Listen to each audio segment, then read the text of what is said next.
पहले हम लोग को निकालना है राइट वेंट्रिकल क्या करते हैं, it contributes in the inferior border बनाते हैं। इंफीरियर बॉर्डर क्या होता है, जो लोएस्ट नीचे बॉर्डर होता है इंटीरियर साइड से, देखो नीचे से,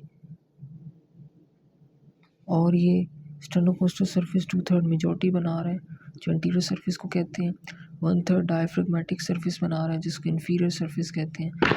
इसकी जो वॉल्स होती है वो थिनर होती है as compare to left ventricle की जो वॉल, वो 3 टाइम लेफ्ट वेंट्रिकल की होती है। उसने ब्लड पूरे होल ब्लड पूरे बॉडी में पंप करना होता है। अब इंटीरियर और राइट वेंट्रिकल का क्या मतलब है कि राइट वेंट्रिकल को अगर हम लोग उसकी डायसेक्शन करें, उसको काटें, तो हमें क्या क्या स्ट्रक्चर्स नज़र आएंगे। अगर ये देखें फॉर एग्जांपल, इसके अंदर देखो, ये इसको ऊपर करो था ना, हमने इसको डायसेक्ट करके इसको नीचे काटा है, तो ये जो होता है इसको हम लोग कहते हैं रफ पार्ट, और ये जो अंदर होगा इसको हम लोग कहेंगे स्मूथ पार्ट। जो रफ पार्ट होगा उसको कहेंगे इनफ्लो पार्ट, इसको कहेंगे outflow part. Inflow part it is known as rough part, outflow part it is known as infundibulum,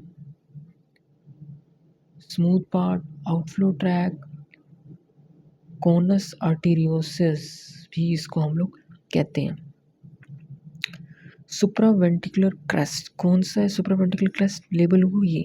supraventricular crest जो होता है ये रफ पार्ट को स्मूथ पार्ट से सेपरेट करता है, रफ पार्ट को स्मूथ पार्ट से सेपरेट करता है, सुप्रावेंट्रिकुलर क्रेस्ट, ठीक है। और इनफ्लो एरिया, अब इसको काटना है तो दो में होंगे, इनफ्लो एरिया और आउटफ्लो एरिया। अब इनफ्लो एरिया कहते किसको, inflow area, inflow part, rough part, जब ब्लड होगा वो जिस जगह पे आएगा इसको कहेंगे इनफ्लो ट्रैक। ये रफ होता है, रफ की भी एक इम्पोर्टेंस है। रफ की क्या इम्पोर्टेंस है कि ब्लड को मूवमेंट को स्लो कर देते, क्योंकि सुपीरियर वेना क्या हुआ, फिर वेना क्या से ब्लड राइट एट्रियम में आएगा, फिर राइट वेंट्रिकल में आएगा थ्रू एन एट्रियोवेंट्रिकल ओरिफिस। तो ये रफ प्रोजेक्शन जो होती है, रफनेस होती है, इसमें से ब्लड की मूवमेंट थोड़ी स्लो हो जाती है, बहुत फ़ायदेमंद की बात है। आउटफ्लो ट्रैक क्या होता है, यहाँ पे लिखा हुआ भी है, the outflow tract is that with the blood goes from right ventricle to pulmonary trunk and then to lungs. Right ventricle से ब्लड जाएगा पल्मोनरी ट्रंक में, पल्मोनरी ट्रंक से मतलब पल्मोनरी आर्टरी, और फिर लंग्स में जाएगा। तो इसको कहते हैं कोनस आर्टेरियोसिस, इनफंडिबुलम और स्मूथ पार्ट, लेबल हुआ कोनस आर्टेरियोसिस। अब जो वेंट्रिकल के अंदर जो ब्लड होता है वो एंगुलर बैंड की फॉर्म में होता है। व्हाट इज एंगुलर बैंड, क्या मतलब कि राइट एट्रियम से ब्लड जाना है राइट वेंट्रिकल में, इसके दरमियान में क्या होगा, ओरिफिस होगा, और राइट वेंट्रिकल से ब्लड जाना है पल्मोनरी ट्रंक में, इसके दरमियान ओरिफिस होगा, पल्मोनरी ओरिफिस। यहाँ पे राइट एट्रियम राइट वेंट्रिकल के दरमियान ब्लड होगा, उसको कहेंगे होगा, यहाँ पे नज़र नहीं आएगा, नज़र नहीं आ रहा, एट्रियोवेंट्रिकल ओरिफिस। राइट वेंट्रिकल और पल्मोनरी ट्रंक के दरमियान जो होगा उसको क्या कहेंगे, पल्मोनरी ओरिफिस। तो pulmonary orifice is present just behind the pulmonary trunk, और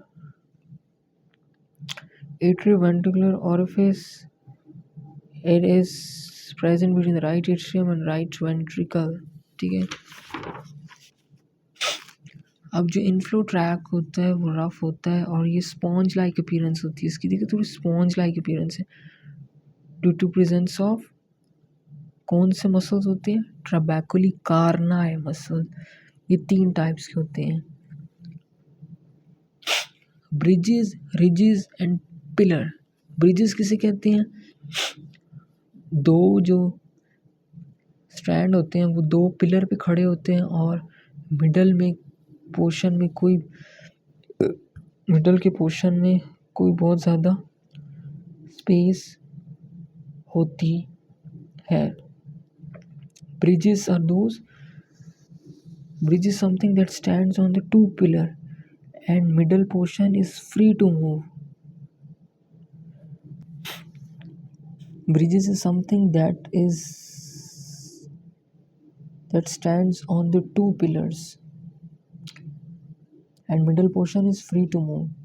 इसकी एग्जांपल आ जाती है ब्रिजेस में सेप्टो मार्जिनल ट्रबैकुली जिसको कहते हैं मॉडरेटर बैंड, ये septomarginal trabeculae that extends from the ventricle wall to the,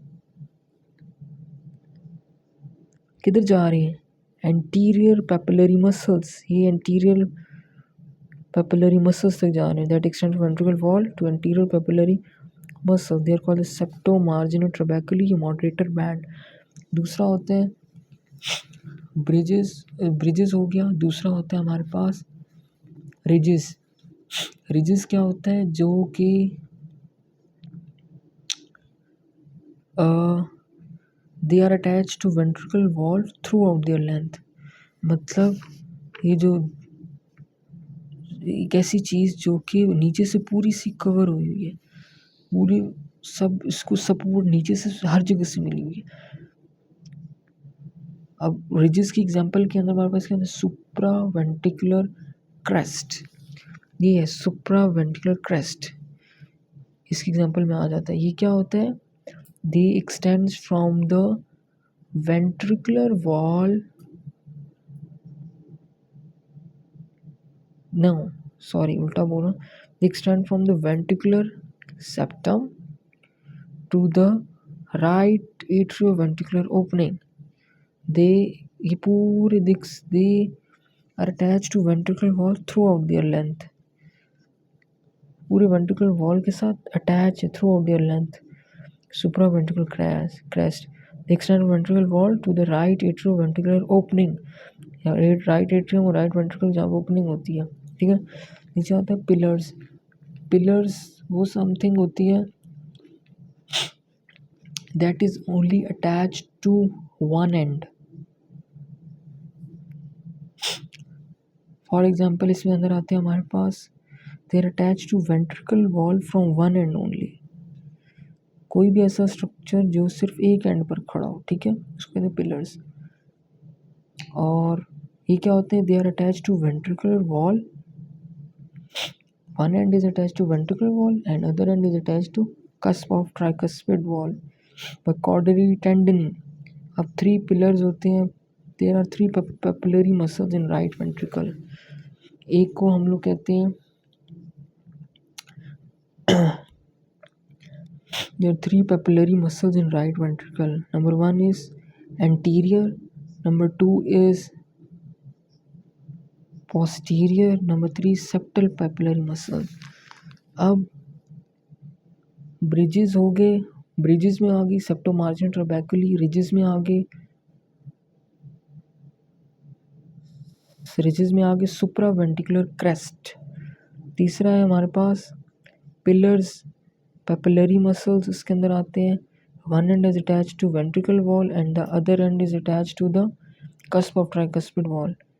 इसमें पेपिलरी मसल्स आते हैं, 3 तरह के आते हैं, anterior, posterior and septal papillary muscle. ये सेप्टल पेपिलरी मसल जो सेप्टम के साथ अटैच है। इसमें क्या होता है कि दे पेपिलरी मसल्स होते हैं, पेपिलरी मसल्स किधर हैं, ये one end is attach to the, किधर है papillary muscle, one end attach to the ventricle walls and other end is attach to the tricuspid wall की कस्प के साथ विद द हेल्प ऑफ कॉडी tendineae,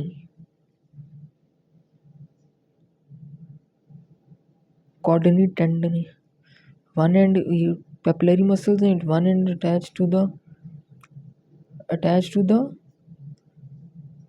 ventricular wall, ventricle की wall होगी, उसके साथ ये होगी, सॉरी ये है कस्प, यानी one end is attach to ventricle wall, ये भी वेंट्रिकल की वॉल है, and second attachment is attach to the tricuspid wall with the help of chordae, cusp of tricuspid wall with the help of कॉडी tendineae. ये fibre धागे धागे से बने हुए हैं, बस ख़त्म।